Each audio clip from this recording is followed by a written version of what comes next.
Hello, welcome to the Motivational Stories podcast. I am your host, Ricky Lahiri, and today's story is called Diego Maradona in the Night the Rain Couldn't Stop El Oro. The air crackled with a nervous energy that rivaled the electricity dancing between the storm clouds. Naples, a city that breathed football, held its collective breath on that November night in 1984. At the heart of this tempestuous anticipation stood Stadio San Paolo, a cauldron ready to erupt. Tonight was different. Tonight, Napoli, the underdog team of the South, faced the mighty Juventus, the giants of the North. Diego Maradona, El Oro, the golden boy, their talisman, their hope, paced in the locker room. The rain lashed against the windows, mirroring the turmoil within him. Just a year ago, he had arrived in Naples, a controversial figure burdened by a hefty price tag. The Neapolitans, a people used to hardship, saw a kindred spirit in the short, stocky Argentinian with a wild mane of hair and a left foot blessed by the gods.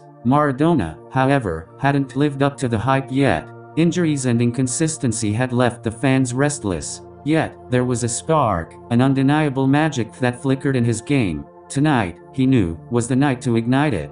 This rain, boomed his voice, silencing the nervous chatter. It's not just water falling from the sky. It's the tears of all those who never believed in us. We'll turn those tears into a flood that will drown our doubts and wash away Juventus' arrogance. A collective roar erupted, a wave of defiance against the storm outside and the giants within. Maradona, his eyes blazing with a newfound fire, led his team out onto the sodden pitch. The roar from the stands was deafening, a wall of sound that seemed to shake the very foundations of the stadium. The opening minutes were a blur of tackles, misplaced passes, and the relentless drumming of the rain. But then, in the 14th minute, a moment of brilliance struck. A long ball from the backfield found its way to Maradona. He chested it down, the sodden ball sticking to his boots for a split second before exploding off his foot like a bullet. It found Bruno Giordano streaking down the right, who beat the offside trap and slotted it past the bewildered Juventus keeper. The stadium erupted.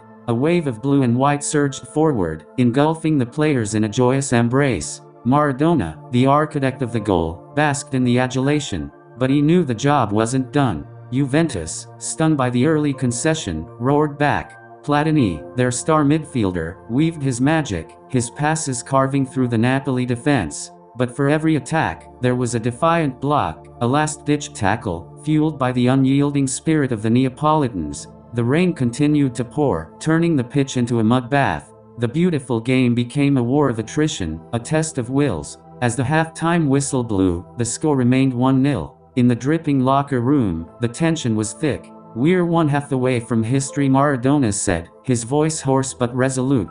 "They may be strong, but we are Napoli. We are fire. We are the storm. Let the rain wash away their strength. Let it be us who control the tempest." The second half began like a continuation of the first, a brutal battle for every inch of space. Then, in the 62nd minute, disaster struck. A clumsy challenge from Napoli's defender sent Platini sprawling in the penalty box. The referee's whistle pierced the din, his finger pointing to the spot. A collective groan rippled through the stands. Juventus, the giants, were gifted an opportunity to level the score. Cabrini, their captain, stepped up to take the penalty. The silence in the stadium was deafening, broken only by the drumming of the rain. Cabrini took a long run-up, his eyes locked with Girella, the Napoli keeper. He struck the ball with venom, aiming for the bottom corner. But Girella, a wall of defiance, guessed right, diving low to his left and palming the ball away. The stadium erupted in a cacophony of cheers and whistles.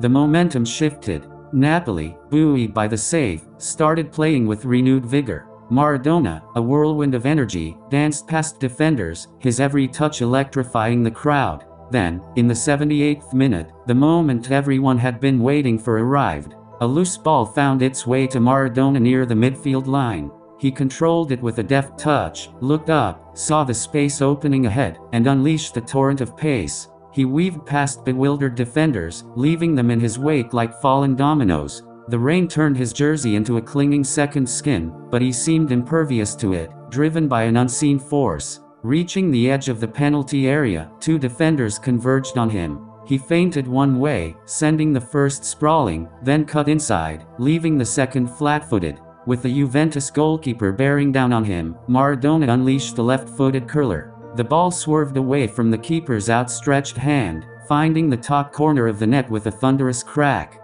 The stadium went berserk. A tidal wave of blue and white surged towards the pitch, their chants echoing through the storm. Maradona, arms outstretched, basked in the adulation. He had done it.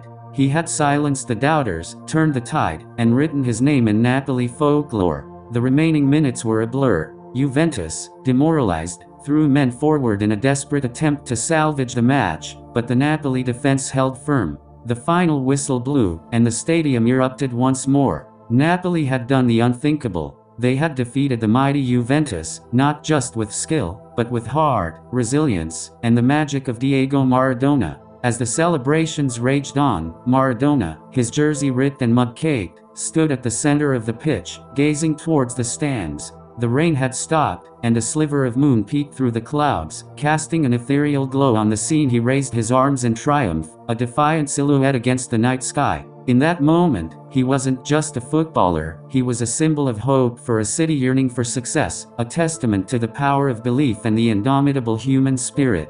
The night the rain couldn't stop El Pibe d'Oro became a turning point, not just for Napoli's footballing journey, but for the city itself. It was the night a new legend was born, and the start of a love affair that transcended mere sport. It was the night the underdog roared, and the impossible became reality. It was the night that Napoli truly believed. Thank you for listening. If you like the stories I tell, please follow the podcast and subscribe to it to get the latest notifications about the release of episodes. You can also follow me on X, previously known as Twitter, to get the latest notifications regarding episodes. I have provided a link to my X profile in the description section of the episode and the podcast.